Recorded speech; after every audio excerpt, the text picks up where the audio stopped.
Hello and a warm welcome to another edition of To The Point. We are in the middle of hectic campaigning in Uttar Pradesh, which is witnessing a tight-cornered contest between Samajwadi Party and the Congress Alliance versus BJP and BSP. But the million-dollar question is, can the Congress and the Samajwadi Party alliance take off? And can it face the onslaught from BJP and BSP? Joining me now is senior Congress leader and former Chief Minister of Delhi, Sheila Dikshit. Welcome, ma'am. Thank you. Thank you. Till 2 months away, almost 2 months ago, you were projected as the chief ministerial face of Congress. What was that magical shot which really changed things and now you've been forced to opt out? You see, it was a four-cornered contest before this happened, you know. So, the party also felt, and so did the Samajwadi, because the Samajwadi at that point of time was also going through a lot of problems, internal problems and all. So, between the Akhilesh and our party, they decided to come together. And the talks were going on. I knew that the talks were going on. I knew that this was happening. Okay. So before, you know, a time came when it would be embarrassing for two parties, you know, to contest jointly and have two chief ministerial candidates would be something which is very awkward and odd. So I decided that I would step out completely and let the young take over. Okay. So, but were there any internal discussions within the party before you actually decided to opt out? No, there were discussions and I knew it was happening. When it was going to happen was a matter of actual time, you know, when it would happen, because there were problems within the Mulayam Singh family also. But we knew it was going to happen. It could be happen 1 week or next week or 2 days later or 5 days later. So having got that this was going to happen anyway, and it also, after Akhilesh won the symbol, you see, that's when it really sort of became a point where decision had to be taken, because then there was no dispute about the symbol either. He got it there, and so that then things started moving very fast. As far as I remember, when you began the campaign, and you did cover a lot of ground for Congress initially, and the media had already started writing that Sheila Dikshit is in the fray and she has brought in a lot of energy in the UP campaign. There were headlines in the newspapers like that. Now when you retract, whatever the reasons may be, you're saying that the family feud and the alliance talks were already there, so you decided voluntarily to opt out. But now when you look back, is it not embarrassing for you as a very senior leader, like who was projected as a chief ministerial face, and now you're forced to retract because of something which was not decided earlier? No, circumstances. Okay. And in politics, please remember one thing, and I'd like your viewers also to understand that politics is not static. It's not that, you know, you're stuck there. Some basics may be static, but otherwise if an occasion requires, and in an election the main aim is to win, and if it requires some action and it requires somebody to be changed or moved and all, I don't think that it was embarrassing for me. If it was good for the party, it was automatically good for me. I didn't want to be an embarrassment to the party to say, "Okay, beta, what do we do with her?" Okay. You know, so that's why I said, that's all right. But I don't think there's anything wrong with that. I did not commit a crime, and the party did not commit a crime either, a political crime.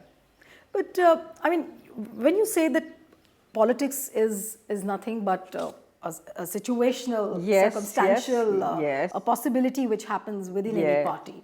All agree to that. But what happens to all the hard work which you put in, and now many people are saying that probably you're not very open about it, but you're not liking the fact that this alliance has taken place, and the way things happened, there is something No. strange about it. Please remember one thing, and I want to say it very categorically and from the bottom of my heart. I have no qualms, and I have nothing to hide, and I have no fears, and I have nothing that I want to wash aside. I was given an opportunity. I took that up very reluctantly because I wasn't very keen on it. I took that up because the party so demanded. So for me, party is priority. Okay? And then when this happened, I didn't feel bad. Okay. I said, such a development has taken place, and if anybody is trying to say, no, she's feeling very bad, but she's hiding it, it's all rubbish. Nobody has spoken to me about it. I did it on my own. Even the high command of my party did not know that I had said this. So you're feeling much relieved with the decision that now you're back in Delhi? No, I feel relieved with the decision in the sense that, I feel relieved that if it is going to give us a better chance, that is the SP and the Congress, a much better chance to win the election, and we are very confident we will win the election, I think it's well worth. This is immaterial. But when you look back at the way Congress targeted SP earlier, and you had that Yes. catch line, 27 saal, UP Bihar, and now you are tagging along with the same party. Yes. How do you really defend? How do you really go to the people? Will the voter not be confused? As I told you, it's not a crime that we did. Nothing they think. We just did. The situation changed. That's all there is to it. And situations do change. They've always happened.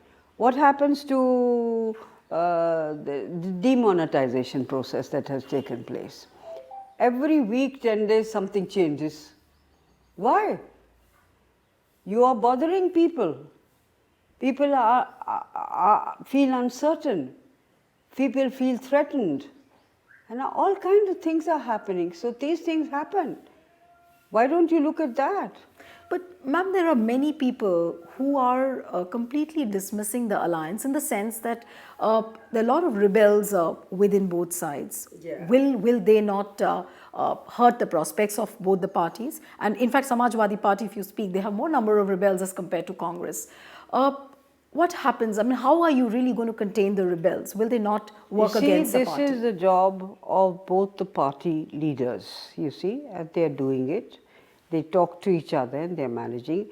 The number of rebels has come down very considerably. Okay. And there is, to the best of my knowledge and to the best of what I know, that there is a coordination between the worker of the Congress and the worker of the Sapa, wherever they are contesting, or wherever they are not contesting, but only say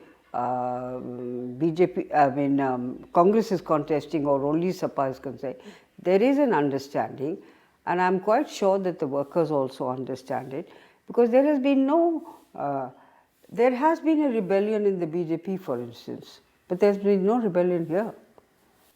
But ma'am, when you talk about the pocket boroughs of the Gandhi family, for example, Raebareli, Amethi, you also have tainted ministers from the Samajwadi Party like Gayatri Prajapati, who are also in the fray. Well, we recently saw in the rally at Maharajganj, Priyanka Gandhi didn't speak out against Prajapati, and it was Rahul Gandhi who urged the voters to come and vote for the alliance.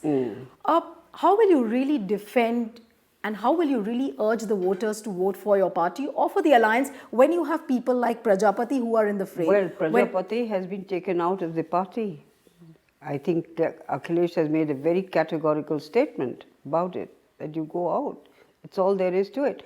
Whatever action could be done at a point of time when nobody knew this was there, when it came out in the open, he's condemned it. He's condemned it heavily. So as I said now, that in politics, there's no straight, line. Something happens, like this Prajapati thing. Okay, it's happened, he's taken action. That's good enough. What else can he do? But there are many other pockets like Uchahar, Gauriganj, where you have SP and Congress leaders fighting each other. Yes, I know. So, how will you really face this kind of a You've situation. given me how many names? 3 names? Okay. Out of 400 seats, if three are like that, you sort them out. It's not such a big thing. It's not a movement. It's not a wave of discontent or defiance. Just 3, 4, 10 cases out of 400. But if I could ask you two big reasons why the people would vote for Samajwadi Party and the Congress alliance at the moment, according to you, what would be those two reasons? You see, the Samajwadi Party, Akhilesh is a very young chief minister, okay? And he has done well. He could have done better, you can always do better, but he has done well in the past 5 years or something. There have been some drawbacks, but now he's moving on. And in governance of a state as large as UP, it's not easy. You can't expect results within a month or a year or 2 years even. So 5 years, whatever he could achieve, I think, because his intentions are good. That is the important thing. He's got a huge career before him, huge time before him, so he'll do it. We have confidence in that. Number 2, where Rahul is concerned, as you said, Rahul has been in touch with Akhilesh, and they came to some understanding together. And Mr. Ghulam Nabi Azad was there, and this person, Raj Babbar, were there. So they came to a political understanding. How can you say that that political understanding is not good, or it's bad, or it shouldn't have been done? You and I, who are not in it, are not, not to judge that. They've judged it and they've come together. And let's hope that in March, when the results come out, you will then start saying, yes, this was the correct decision. I'm given to understand from what you're saying that it's a natural coming together of Samajwadi Party and the Congress. But there are... See, because both are secular parties. Right. In that sense, only I'm saying. But there are accusations against Akhilesh Yadav government of deteriorating law and order, police overreach, corruption in the lower bureaucracy. And when this kind of a sentiment is there, obviously there will be some kind of an anti-incumbency towards which people will say that, okay, let's not vote for this alliance, let's go in for an option like BSP, let's go in for an option like BJP. Would the people not get drifted towards that? There is always an anti-incumbency. But when the voter goes to vote, in Delhi, Congress got voted 3 times. We had anti-incumbency 3 times, and we still came back to power. So you see, you must give the voter also his discretion, the use of his discretion to see what is the best for the city or the state that he represents. So you see, there are no rules and laws, which define that you cannot do this and you can do this. You cannot have an alliance, you can have an alliance. What is your assessment as a very senior leader? We don't see any wave this point of time. No. What are the people of UP going to vote on? Will they vote on caste? Will they vote on development? Or will they vote on the Akhilesh factor, which many analysts are saying is very profound, is very obvious, much more than the Rahul factor in this election? Look, what you have said is the answer to yourself, okay? It's a 7-round election, there's 7 rounds. Something happens in Western UP may not necessarily happen in Lucknow. Absolutely. So you see, you've got 7 stages to go through. Only 2 stages I think we've gone through, or 3. 2, 3. The 4th one is coming just now. So let the whole picture come out. You see, now to say, because the Gorakhpur side may do one side, the Banaras, the Meerut side may be something very different, the Bundelkhand may be very, very different. So till the whole picture comes out, I don't think it's a good idea to predict anything, because it's not predictable. will you not admit candidly that Congress, being the oldest party, is playing a second fiddle to the Samajwadi Party, which came It's into not being a much matter later? of second fiddle. It's only a matter that the number of seats that we have taken from them, and that also was done after a lot of thought and negotiation and talks and all. The number of seats that we are contesting is less than what Mr. Akhilesh Yadav, West Sapa is in. But it doesn't mean that, the Congress has come down or anything. Please, Congress has had its ups and its downs. I remember the time very much so, when after Lal Bahadur Shastri died, everything looked, God knows what's going to happen now. And Indira Gandhi was not a seasoned But leader. many insiders within Congress say that Congress could have gone alone, and apparently they had the potential of doing much better rather than holding hands with Samajwadi There is that Party. opinion also. There are many people who understand that. But I think when you have options, then you have to choose one of them. And if the leadership itself, the Congress, the highest leadership has taken on a particular decision, picked one out of the 10 alternatives that may be available to them, I think they have done well, and let's hope that we will win this election. So, are you camping in Delhi, or are you going to the field campaigning? I went to the field. The last time I went was about a week, 10 days ago. After that, I've been ill.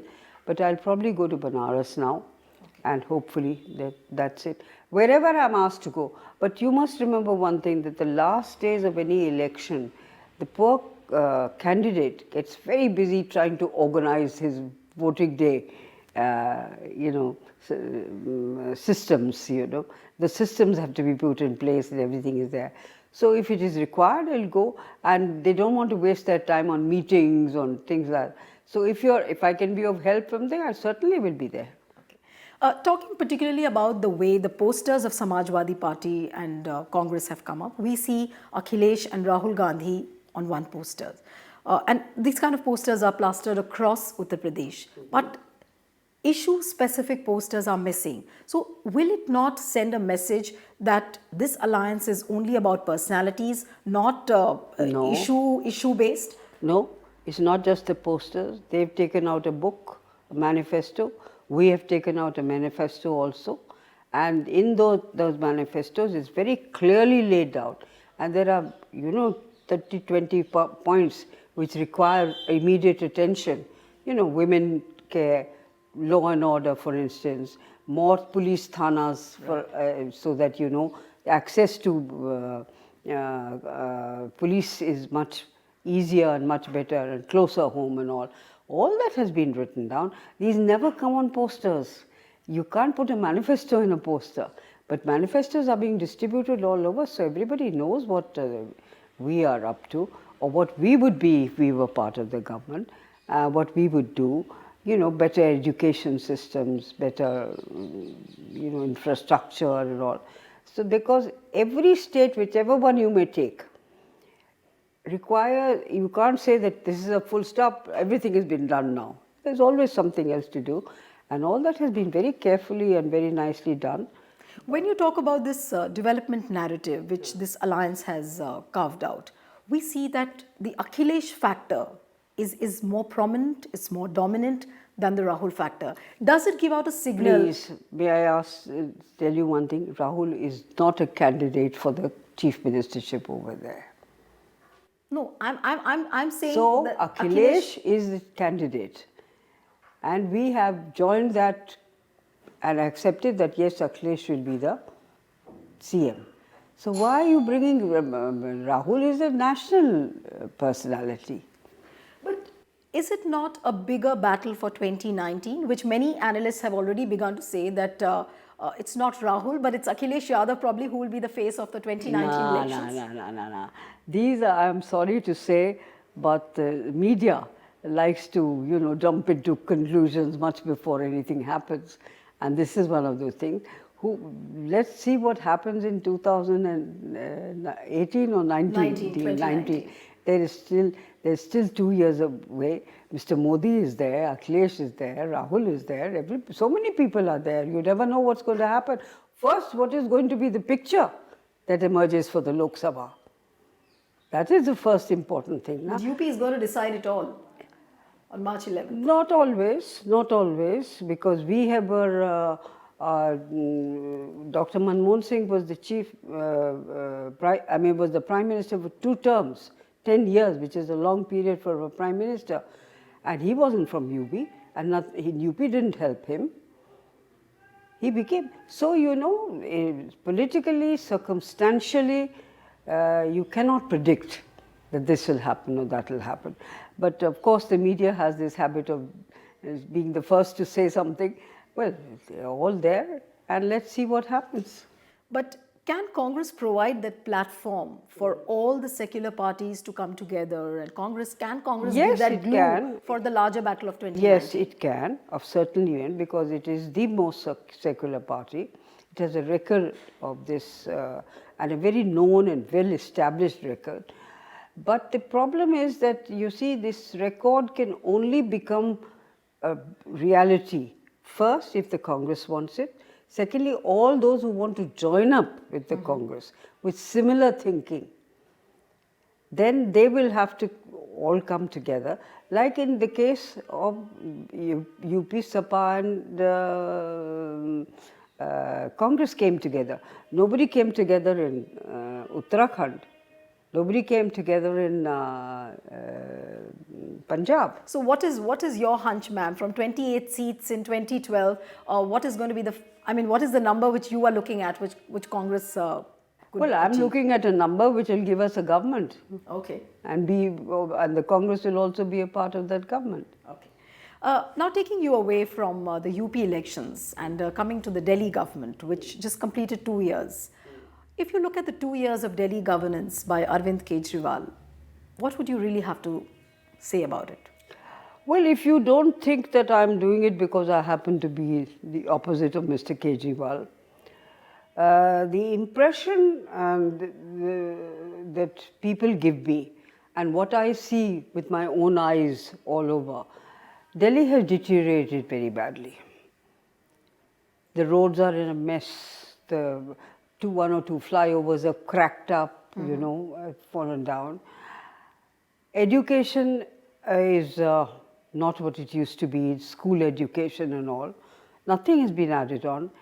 And there is also an impression that the verbosity is such that you don't know whether it's the reality or whether it's just words.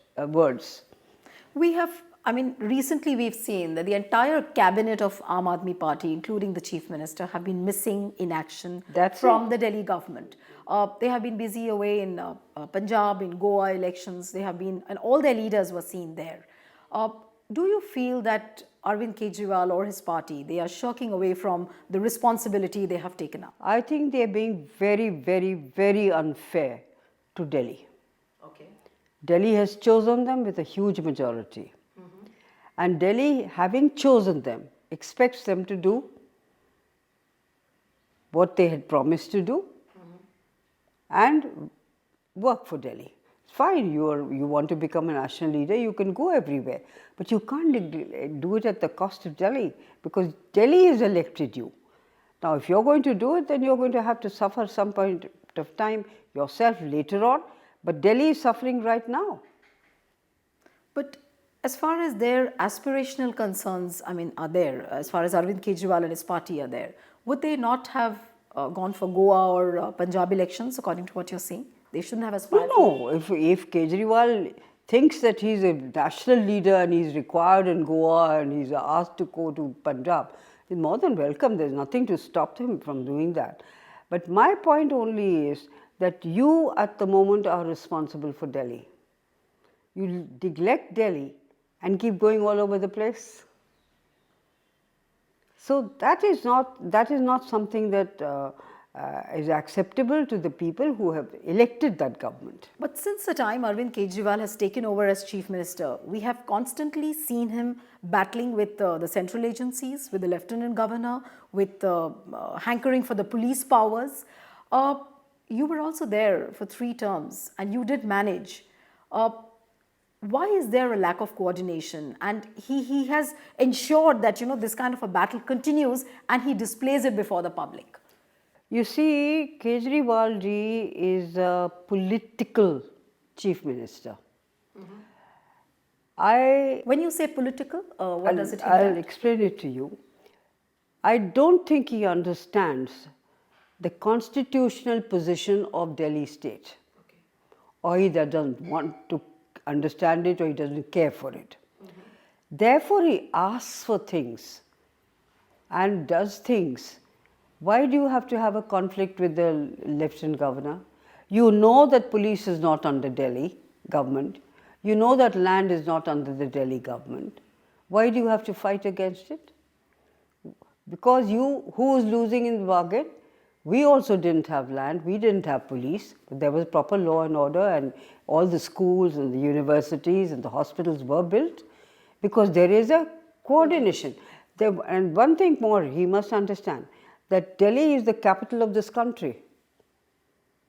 You see, it's the showpiece, the show window of the entire nation. And I don't think he realizes that either. He's far too obsessed with himself. But according to you, should a person like Arvind Kejriwal be battling over this fact that he's hankering for the police powers, he should have the police powers? Can that be made into a reality? No, do it. By all means, we used to also ask for a bigger, more a fuller statehood than we have at the moment. We used to ask for it. Because I remember when the 16 December gang rape happened, you did mention in one of the interviews that the law and order is not in our hands. That's right. So it's difficult. When that Nirbhaya case came, I took the flak because I didn't feel that, we should be blaming this one or that one. They got to do there. So blame game don't get you anywhere. We took the flak and we lost the election. But one of the biggest reasons why we lost that was the Nirbhaya case.